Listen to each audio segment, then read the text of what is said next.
أعوذ بالله من الشيطان الرجيم. بسم الله الرحمن الرحيم. My courtesies and respect to the Honorable Mayor of Cotabato City, Mayor Muhammad Ali Bruce Matabalaw, represented here by Attorney Nurli Dasan,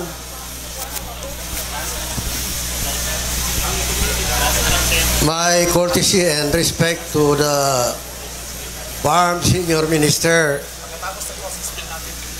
Abunawas Maslamama, represented here by Engineer Wendell Giangkalan,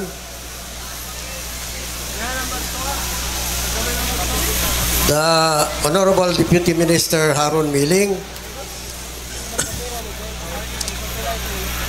the Director Generals of the Ministry of Basic Higher and Technical Education, kasama natin ngayong gabi. Hindi ko na papanggitin yung wala rito. Director General John Salik, Director General John Madi,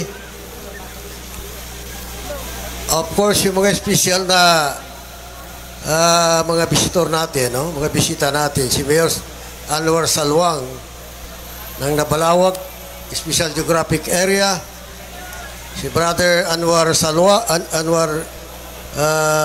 Dr. Nuruddin Salam,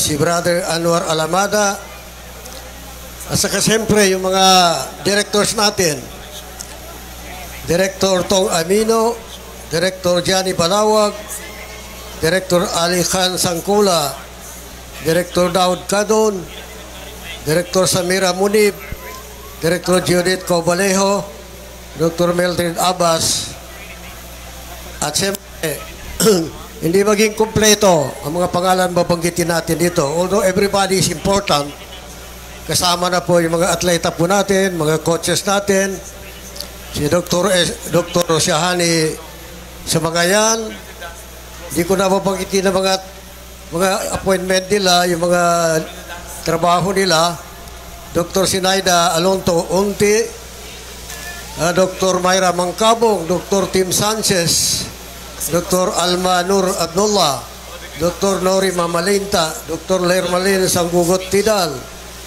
Dr. Rohana Sinswat, Dr. Edgar Sumapal, at saka si Dr. Ruby Makabunar. Yung hindi ko nabanggit, pasensya lang po kasi siyempre gabi na ngayon, no? Almost 8 o'clock po na tayo, naririto pa rin tayo. At ang importante dito, alam nyo, sinikap po namin na darating kami in time for this opening program for the Barma 2025. Kahapon lang po kami dumating at halos tatakbo kami para lang abot po kami rito ngayon, pero hindi kami makatakbo kasi aeroplano sinakyan namin, di ba? So hindi kami makatakbo. So that's how we value this gathering. Oh? At siyempre ako, I'm so happy na nakikita tayo muli with all the colorful delegations. At ako po inaniniwala this point in time, lahat kayo gusto natin mananalo, di ba? That's one of the important aims itong competition ito, para manalo, di ba? So I am so happy na lahat kayo naririto kayo, nakikita tayo, masayang-masaya po, especially yung mga division superintendent. Kitang-kita ko po sa mga mukha nila. Kaya lang hindi ako napatingin sa likuran kasi maraming dalaga di ba? So, hindi ako makatingin. But, alam po ninyo, while na talagang masaya po kami, masaya po ako, pero ako po'y nalulungkot. Bakit po ako nalulungkot ngayon? No? Kasi hindi ko nakita yung delegation ng Sulu. Hindi ho natin kasama ngayon delegation ng Sulu. Oh? Malaking bagay po na hindi natin sila nakikita dito. Dapat kasama po sila rito sa Barma 2025. Pero sa dahilan na babanggitin ko sa iyo mamaya, Kaya malungkot po ako. At lalo po ako nalulungkot dahil po sa nangyari doon sa Assistant Division Superintendent po natin na pinatay po, pinaslang po. At alam po ninyo sa Ministry of Basic Higher and Technical Education, sa abot po ng amin makakaya, talagang hahanapin po namin, of course, through legal means, kung sino talaga ang gumawa behind this krimen. Kailangan mahanap po natin yan. Of course, ang provincial government of Sulu dapat din gumalaw. At sabi nila ay gumagalaw sila. They already invited the National Bureau of Investigation para po maimbestigahan kung sino talagang pumaslang sa Assistant Division Superintendent po natin, si Dr. Sunatria Gaspar po, Allah yarhamu. At I think I should ask everyone to pause a little and offer a little prayer, a minute of silence. Mag-offer po tayo ng prayer kahit in silence po para po with the hope, with the prayers na yung kapatid natin, Assistant Division Superintendent po, sana po ay mapunta sa paraiso.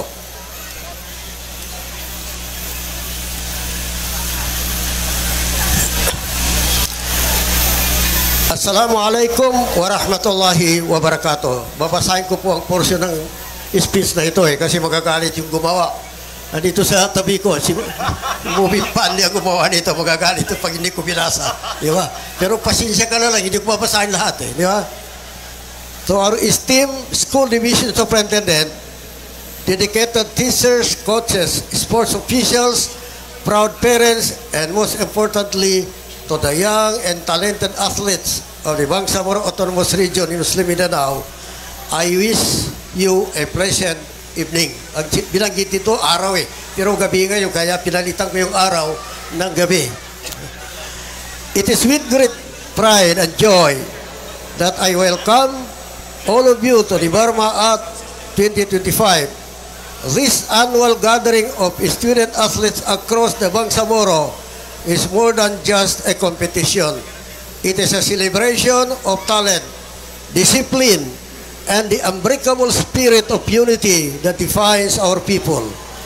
This year's theme, championing peace and unity through Bangsamoro sports, encapsulates what we hope to achieve, not just in this event, but in the broader mission of the Bangsamoro government.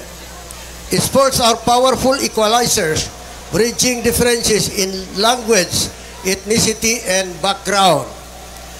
They bring individuals from diverse provinces, islands, and municipalities together under the banner of sportsmanship, determination, and shared goals.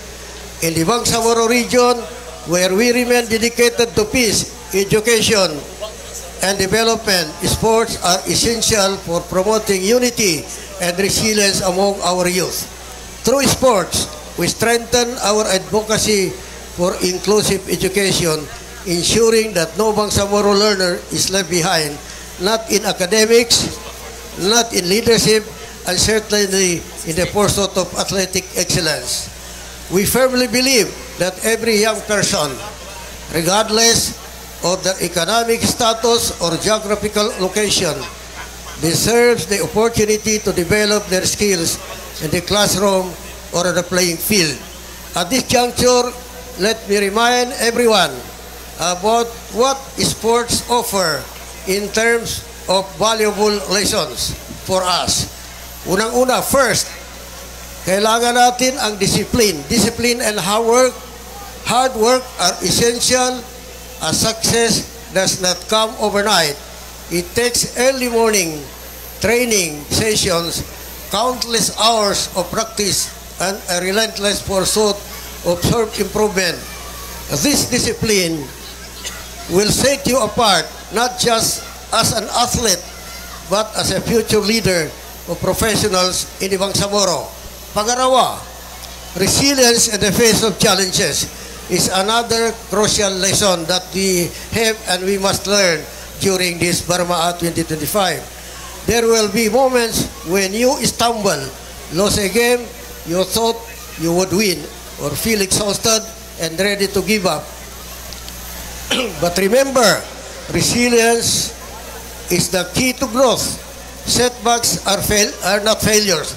They are stepping stones to future victories. Pangatlo po, teamwork and camaraderie. are equally important in sport. You learn that individual brilliance can shine, but true success comes from teamwork.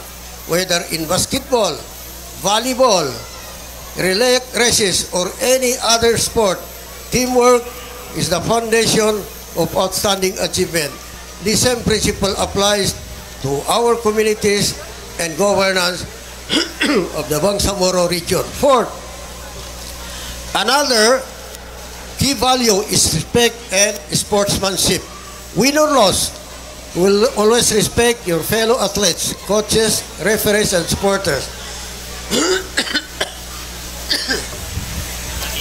True champions carry themselves with grace, showing respect even to defeat, in defeat, and humility in victory.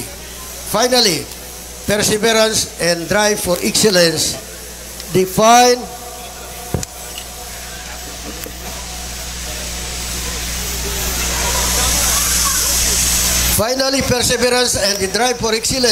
a great athlete. Some may take home gold medals, while others may not. But that would not define your journey as an athlete. If today, not your day, let this experience fuel your determination to improve.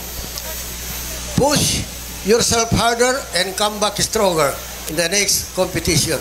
Greatness is built through persistence and unwavering commitment to excellence.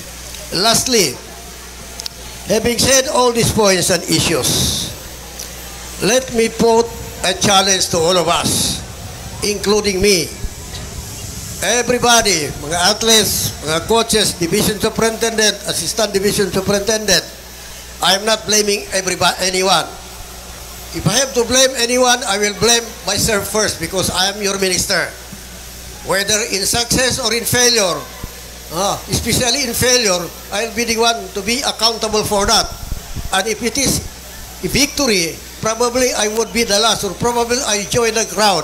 I will not claim sole role or responsibility for any success that we achieve.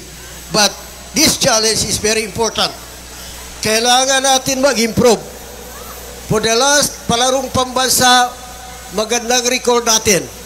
Maganda talaga ang record natin kasi second to the last. Napakaganda po, second to the last. Sa Davao, second to the last. Then, yung sa Marikina, third to the last. Doon sa Cebu, second to the last. So napakaganda talaga ang record natin, di ba? Always third honor. Pero baliktad di ba? So itong napakalaking challenge sa atin, di ba? Kasi I believe lahat tayo, pare-pareho naman tayo. Hindi man ibang utak ng mga kasama natin sa Luzon, Visayas, pareho. Kaya lang siguro, maraming dahilan bakit hindi natin nakamit yung gusto natin makamit. Di ba? We're not saying here na nagdadahilan tayo. Kasi if we have to blame anyone, let us blame ourselves first. And the first person to be blamed, ako. Ako ang unang masisi rito. Bakit ito lang nangyari sa atin? Ano nagagawa natin? Nagiging kulayla tayo. Maganda lahat yung values na binanggit ko sa inyo. Maganda po yun. Sportsmanship, persistence, etc. etc. Pero mas maganda na lahat ng qualities, virtues na binabanggit ko, plus mananalo tayo. Di ba? Hindi pwedeng ipantay mo yung lahat ng virtues, qualities na sa atin, pero wala tayong victory. Mas maganda lahat nun meron sa atin, pero nananalo tayo. Di ba? So this is a challenge, first of all, to me as your minister, and then yung mga division superintendent, kasama ko po, yung mga sa regional office po, si Dr. Tong, kasi sila man talaga ang focal person natin dito. Siguro, Director Tong, kung mauna masisi, siguro pangalawa ka. Di ba? Pangalawa ka. Di ba? We have to accept that. Di ba? We are not a failure because failure is part of success. But if failure would not be considered as something, as a lesson, then it is really a failure. Di ba? So, kailangan yung failure, kailangan magiging source ng inspiration natin, magiging dahilan na we have to strive more and more para the next time around, medyo maganda naman ang record natin. Di ba? Dapat sana maghintay tayo sa taas, hindi sa kulelat, di ba?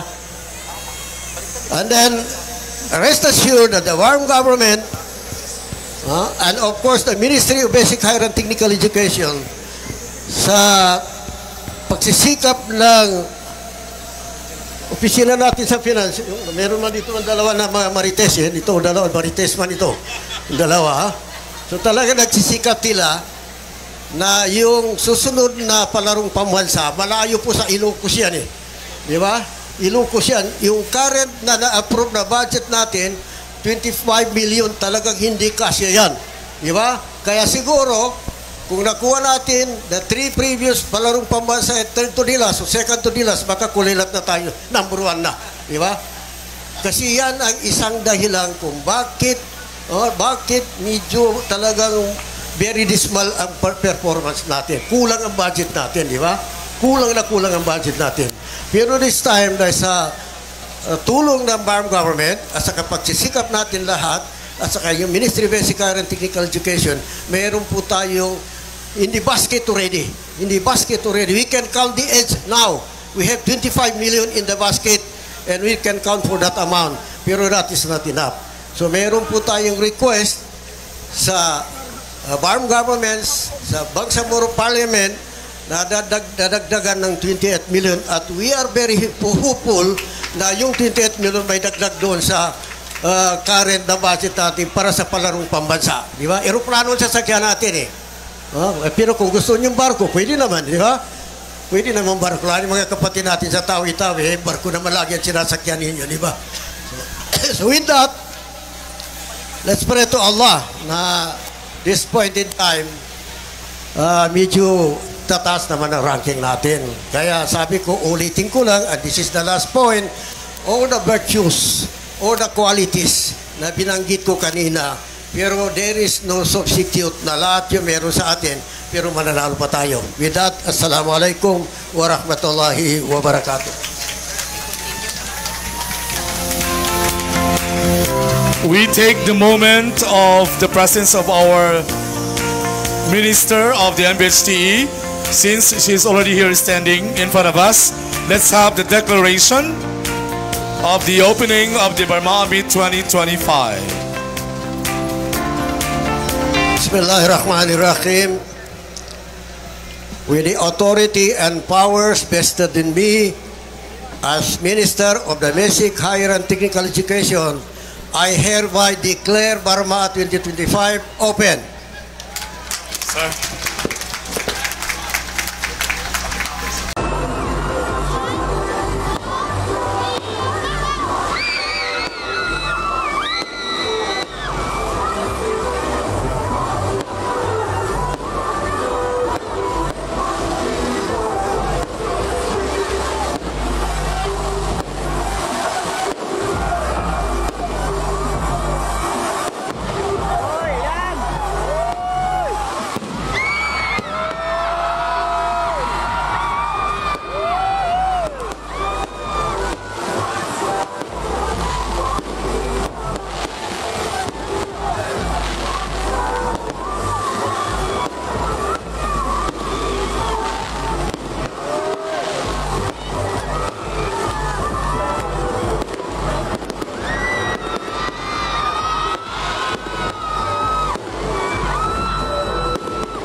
walking one, signifying one Bangsamoro action.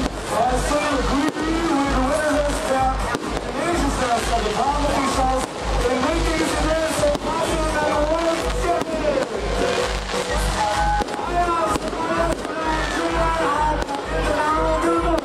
My name is Sean Alvarado of London Division. I am the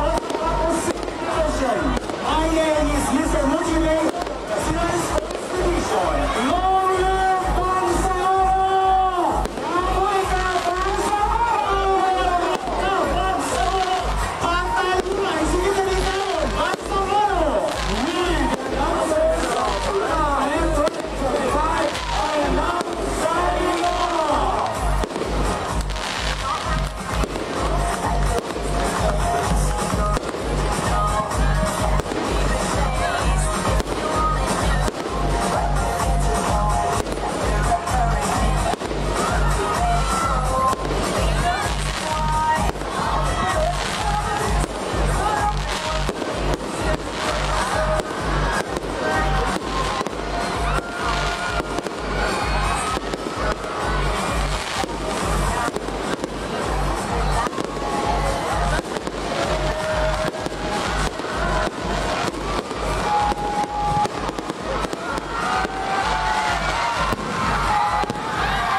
after a hurricane.